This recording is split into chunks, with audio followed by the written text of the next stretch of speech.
झाड़ी में जाकर छुप गए।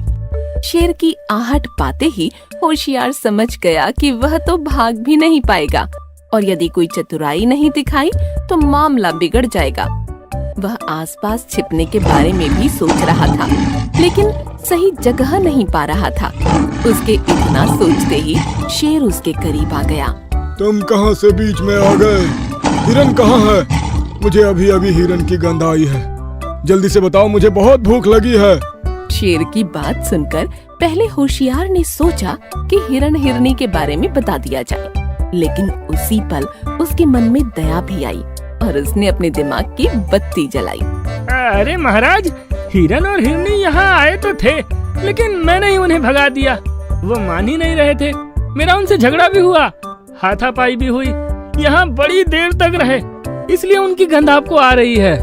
अच्छा, अब झटपट बताओ, वे दोनों किस तरफ गए हैं? होशियार ने तुरंत शेर को उल्टी दिशा की तरफ इशारा कर दिया। शेर भागते हुए निकल गया। हिरन और हिरनी झाड़ी से बाहर आ गए। उन्होंने होशियार का बहुत आभार माना। आपका बहुत बहुत धन्यवाद, आपने हमारी जान बचा ली। हमारे तो प्राण सूख गए थे, लेकिन आपकी युक्ति से शेर नामक बला टल गई। तो हम चलते हैं। हिरन और हिरनी चले गए। होशियार भी बड़े मजे से घास चरने लगा, लेकिन कुछ देर के बाद वही शेर फिर से आ गया।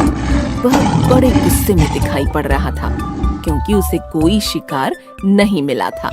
क्यों बे गधे, मुझे तूने हिरन हिरनी का पता बताया, लेकिन वहाँ तो कोई भी हिरन नजर नहीं आया। मैं भूखा प्यासा परेशान होकर लौट आया। अरे हुजूर, हिरन है, एक जगह कहाँ रुकते हैं? चौकड़ी मारकर भाग गए होंगे। आप मुझे सोचने दे, मैं आपको दूसरे हिरन का पता बताऊंगा। अब तो मैं कहीं नहीं जाऊंगा, तुझे ही खाऊंगा।